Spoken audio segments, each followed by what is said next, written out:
उभे करायचे की पाडायचे? मनोज जरांगे हे दोनच पर्याय नाही तर तिसरा पर्याय सुद्धा घेऊन मराठा बांधवांसमोर आलेले आहेत। आता मनोज जरांगे पाटील उमेदवार उभेही करणार आहेत, उमेदवार पाडणारही आहेत आणि काही उमेदवारांना पाठिंबा सुद्धा देणार आहेत। मनोज जरांगे उमेदवार उभे करणार आणि पाडणारही हे आम्ही कालच जाहीर केलं होतं।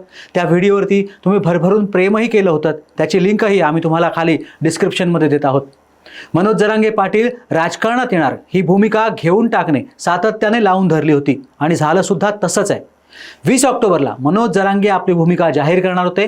आता त्यांनी राजकारणात यायचं ठरवलंय। मात्र मनोज जरांगे पाटील हे 2 नाही तर 3 पर्याय घेऊन राजकारणाच्या आखाड्यात उतरलेत। जरांगे यांनी केलेली ही खेळी काहीशी स्मार्ट असली तरी सुद्धा याचे परिणाम येणाऱ्या विधानसभा निवडणुकीवरती काय होतील याचा आढावा आपण घेणार आहोत। मात्र त्यापूर्वी कृपया घेऊन टाक या तुमच्या चॅनलला सबस्क्राईब करा, व्हिडिओवरती कमेंट करा आणि हो, व्हिडिओ शेअर करायला अजिबात विसरूही नका। आज सकाळीच आम्ही तुमच्या आशीर्वादाने 15,000 सबस्क्रायबर्सचा टप्पा सुद्धा गाठलेला आहे। तुमचं प्रेम असंच राहू द्या ही विनंती। नमस्कार, मी दिलीप। गेले कित्येक व्हिडिओ मी मनोज जरांगे मराठा आरक्षणाच्या प्रश्नाचं राजकारण करणार हे सांगत आलोय। तुमच्यापैकी काहींनी आमच्या या भूमिकेशी असहमती दर्शवलेली होती। आता मात्र आमच्या म्हणजेच घेऊन टाकच्या या भूमिकेवरती शिक्कामोर्तब झालाय। विजय हा नेहमी सत्याचाच होत असतो। मनोज जरांगे पाटील यांनी आधी काय भूमिका घेतली होती हे ग्राफिक्सच्या माध्यमातून पाहूया। पहा काय म्हणालेत मनोज जरांगे पाटील। उमेदवार उभे केल्यास त्याचा फायदा भाजपला होणार, पाडायचं ठरवल्यास मवियाचा फायदा होणार। मला राजकारणात यायचं नाही, पण मी समाजापेक्षा मोठा नाहीये। आपल्यावर जळणारा वर्ग खूप मोठा वाढलाय, म्हणून वेगळा मार्ग काढायचा। त्यामुळे निवडून येतील अशा ठिकाणी उभे करायचे, निवडून येणार नाहीत अशा ठिकाणी पाडायचे। SC आणि ST समाजाच्या उमेदवारांना पाडायचं नाही। जिथे आपले उमेदवार येऊ शकणार नाहीत तिथं जो आपल्या विचारांशी सहमत असेल त्याच्याकडून बॉन्ड पेपरवर तसं लिहून घ्यायचं आणि त्याला निवडून आणायचं। 23 तारखेला म्हणजे 23 ऑक्टोबरला अर्ज भरायचे। फॉर्म मागे घ्यायची तारीख आहे 4 नोव्हेंबर। मराठ्यांची, दलितांची, मुस्लिमांची ताकद कुठे आहे हे पाहायचं। मी सांगेन त्याने फॉर्म मागे घ्यायचा। त्याला सांगूनही फॉर्म मागे घेतला नाही तर समजा की त्यानं एखाद्या पक्षाकडनं पैसे घेतलेत। कुठे सीट निघेल ते 2-4 दिवसात सांगतो। प्रत्येक मतदारसंघात लाखाच्या घरात मराठा आहे। आपण मतदान दिल्यावरती कोण निवडून आलं ते सुद्धा पाहायचंय। मराठ्यांचा वारू चौफेर उधळायचा।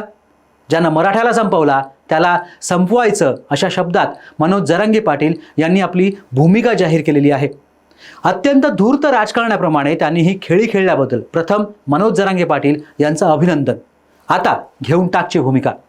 मराठा जातीचे उमेदवार आमदार म्हणून निवडून आले तर ते मराठा समाजाला आरक्षण कसं मिळवून देणार हा खरा प्रश्न आहे आणि मनोज जरांगे पाटील यांना या प्रश्नाचं उत्तर येत्या काही काळातच द्यावं लागणार आहे। कारण आरक्षणाचा मुद्दा हा कायद्याच्या चौकटीत राहूनच सोडवावा लागणार आहे आणि सध्या हे प्रकरण सर्वोच्च न्यायालयात प्रलंबित आहे।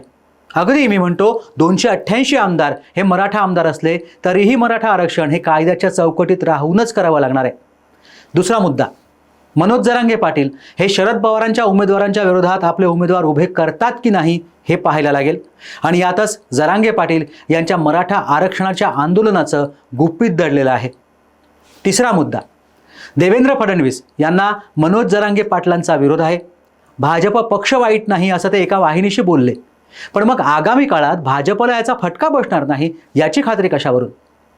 मनोज जरांगे पाटील यांनी काही महिन्यांपूर्वी उभं केलेलं मराठा समाजाचं आंदोलन आणि वेळोवेळी त्यांनी बदललेली त्यांची भूमिका अवघ्या महाराष्ट्राने पाहिली। आधी त्यांनी मराठ्यांना आरक्षण ही मागणी केली, मग त्यांनी ओबीसीतनं आरक्षण मागितलं, त्यानंतर त्यांनी हैदराबाद गॅजेटप्रमाणे आरक्षणाची मागणी केली। म्हणजे कोणत्याही एका मागणीला जरांगे ठाम राहिले नाहीत हे सुद्धा तुम्हाला लक्षात घ्यावं लागेल।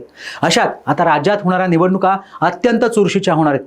मग भावनेच्या भरात जाऊन मराठा समाज मतदान करणार नाही, विचार करूनच मतदान करेल याची आम्हाला खात्री आहे। आज मराठा समाजाने एकी दाखवून सरकारचा हात पिरगळण्याचा प्रयत्न केलाय। उद्या देशात इतर जातीही असं करू शकतील। त्यामुळे या देशामध्ये अराजकता माजण्याची शक्यता सुद्धा नाकारता येत नाही। मनोज जरांगे पाटील मराठा आरक्षणाचं राजकारण करणार हे आज त्यांनी जाहीर केलंय। आमदार निवडून आले तरीही ते मराठा समाजासाठी आरक्षण कसं लागू करणार याचं उत्तर सुद्धा मनोज जरांगे पाटील यांनी द्यावं। तुम्हाला काय वाटतं? याला पाडा त्याला उभं करा हे जरांगे पाटील यांचं धोरण तुम्हाला पटतं का? व्हा व्यक्त घेऊन टाकच्या कमेंट बॉक्समध्ये।